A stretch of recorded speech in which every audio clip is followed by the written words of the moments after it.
जी, good morning.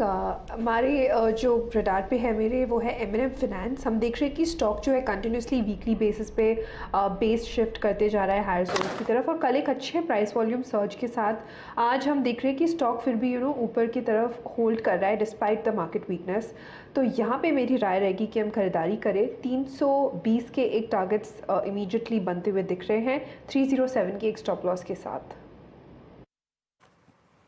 जी हाँ, कल ये मानस का पहला ट्रेड था, खूबसूरत ट्रेड था, राजेश जी ने पिक किया। उसके बाद चार का चौका में क्लोजिंग में मेरे ख्याल से ये प्रकाश सर का BTST ट्रेड था। अब ये शिवांगी का ट्रेड है एट 311, 311 पे, मतलब स्पॉट इस पर था आपकी स्क्रीन पे 790 पे ट्रेड करता हुआ। ओके, मानस आपका ट्रेड क्या रहेगा? Good morning Virendra ji. तो देखिए, बैंक ऑफ बड़ौदा पे खरीदारी करनी है और जितने भी PSU बैंकिंग स्टॉक्स है वहां पर स्ट्रेंथ लग रही है। PNB मेरी प्रेफरेंस होता है, लेकिन वहां वो बैन में है, इसलिए मैंने उसको अवॉइड किया। बैंक ऑफ बड़ौदा में कंसोलिडेशन देखने को मिल रहा है, लेकिन आपको ध्यान रखना है कि 2 दिन पहले ही हमें ब्रेकआउट देखने को मिला था। करंट लेवल्स पे आपको बैंक ऑफ बड़ौदा में खरीदारी करनी है। 212 रुपए का आपको स्टॉप लॉस लगाना है और टारगेट 224 रुपए के रहेंगे। बैंक ऑफ बड़ौदा का 215 वाला कॉल ऑप्शन जो 5 रुपए के आसपास ट्रेड हो रहा है, वहां पर भी आप खरीदारी कर सकते हैं। 3 रुपए का आपको स्टॉप लॉस लगाना है और 10 रुपए के टारगेट सेट करने हैं।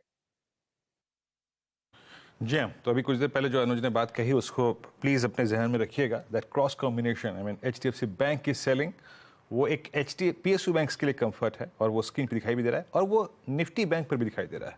आप देखिए, निफ्टी पेन झेल रहा है निफ्टी IT का, बट समहाउ अभी तक निफ्टी बैंक 45,000 के जोन से एक सुरक्षित डिफरेंशियल क्रिएट करके चल रहा है।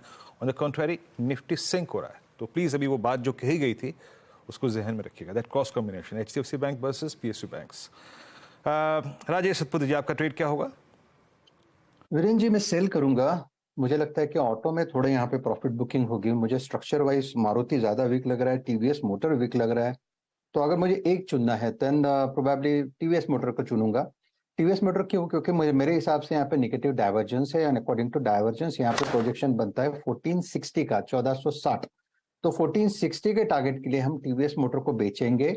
एक स्ट्रिक्ट स्टॉप लॉस रखेंगे 1525 का, 1525, and sell TVS motor. Okay, sell TVS motor. Behti ji, आपकी ट्रेड? आशीष बेहती जी, आपकी ट्रेड? जी, ग्लेनमार्क में खरीदारी की सलाह रहेगी। थोड़ा सा रनअप ऑलरेडी हो चुका है, लेकिन कल इंट्राडे में बहुत अच्छा ब्रेकआउट नीचे के लेवल से एक रिकवरी देखने मिली थी और आज फ्रेश ब्रेकआउट देखने मिला है स्टॉक में। जो स्टॉप लॉस इसमें मेंटेन करना हो 850 का एक एसएल मेंटेन करे, जिससे आपका स्ट्रक्चर बना हुआ है। मुझे लगता है कि अब ग्लेनमार्क 895 तक के लेवल्स दिखा सकता है। ओके, देखिए सुबह सुबह मैंने जो स्टॉक पिक किया था, एक बार REC लेकर आइए। फिर से REC बैन से बाहर आया और वो खुला नीचे लेकिन ग्रीन में आया और अब डे हाई पर ये वीक मार्केट में इस समय ये स्टॉक करीब करीब 1-1.5% ऊपर। अच्छा मूव यहाँ पर इस समय REC में आता हुआ। आप चलिए, अब आई थिंक अमित सेठ की ट्रेड बाकी है। अमित जी, आप क्या ट्रेड ले रहे हैं? जी अनुज जी, मेरा भी रुझान फार्मा सेक्टर की तरफ है, डिफेंसिव सेक्टर है। तो मेरा चॉइस रहेगा डॉक्टर रेड्डीज। डॉक्टर रेड्डीज अपने कॉन्फिडेंस ऑफ सपोर्ट से राइज कर रहा है और अपने ऑलमोस्ट 10 डे या 20 डे क्रॉस करने के वर्ज पे है।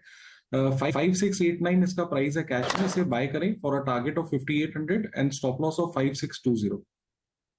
चलिए, ये इस समय डॉक्टर रेड्डीज पर एक बाय कॉल अमित जी की तरफ से। ट्रेड सारी पूरी हुई। अब एक बार जरा मार्केट को रिविजिट करते हैं।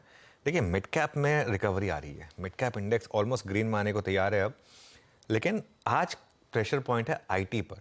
अब ये इंटरेस्टिंग होगा देखना कि ये IT में लोअर लेवल पर बाइंग आती है या नहीं आती है। लेकिन अभी के लिए ये इंडेक्स 300 पॉइंट नीचे, और ये एक एल्गो ट्रेड होती है। जब बॉन्ड यील्ड्स में इस तरीके का मूव आता है, मैं फिर से लोगों को एक्सप्लेन कर देता हूँ, क्योंकि आज वीरू बहुत लोगों ने पूछा कि ठीक है, ये इसका रीज़न क्या है IT स्टॉक्स के गिरने का। क्यों मैंने सुबह मॉर्निंग कमेंट्री में मेंशन किया था आज की IT का प्रेशर आएगा। जब भी US में इस तरीके से बॉन्ड यील्ड बढ़ती हैं और एक व्यू ये बनता है कि ये बॉन्ड यील्ड्स लंबे समय तक ऊपर रहेंगी, तो ग्रोथ सेक्टर में वैल्यूएशन का एक रीसेट आता है। ये और कुछ नहीं है। ये आप जिस स्टॉक को 22 टाइम देते हैं उसको आप 20 टाइम देना शुरू कर देंगे। तो अर्निंग्स पर कोई इंपैक्ट नहीं है, वैल्यूएशन पर इंपैक्ट है। इसकी वजह से ये IT स्टॉक्स में आज इस तरीके का सेलिंग प्रेशर आया। और मुझे खुशी हुई कि आपने स्पेसिफिकली IT पर एक ये सवाल रिविजिट किया था सुबह, ताकि लोगों को ये क्लैरिटी एक मिल जाए कि क्यों IT में आज प्रेशर आया। वैसे IT काफ़ी स्ट्रांग रहा है पिछले एक महीने में, तो लोअर लेवल पर हो सकता है बाइंग भी आए लोअर लेवल पर, लेकिन वॉच आउट करेंगे इसको। जेम, बट एज ऑफ नाउ जो हमने सुबह बातचीत की थी उसका पूरा इम्पैक्ट स्क्रीन पे विजिबल है। निफ्टी आई टी आपकी स्क्रीन पे 300 अंक नीचे है, क्योंकि लेवल्स इंपॉर्टेंट होते हैं और एवरेजेस इंपॉर्टेंट होते हैं, एवरेजेस एक संकेत होते हैं। ये स्थिति वाकई निफ्टी आई टी नेगेटिवली ले रहा है और first time post I think 29 अगस्त के बाद पहली बार निफ्टी आई टी 10 डे के नीचे ट्रेड कर रहा है। इस बीच में कभी छुआ भी नहीं था 10 डे को। एक बार HCL टेक्नोलॉजीज पे व्यू लेते हैं। मानस, HCL टेक पर आपका व्यू क्या होगा? मैं देखा था कुछ देर पहले जब मैं ओपनिंग रिमार्क्स ले रहा था, फर्स्ट टाइम 10 डे तोड़ा है इसने भी।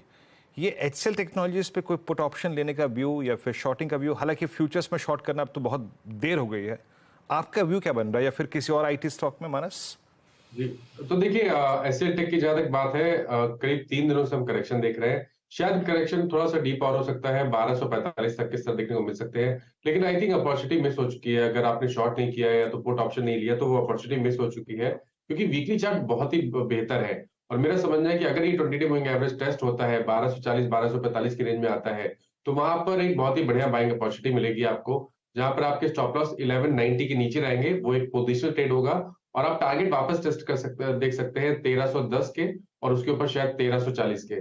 तो बेसिक स्ट्रक्चर पॉजिटिव है, इसलिए गिरावट पे खरीदारी करने की राय रहेगी।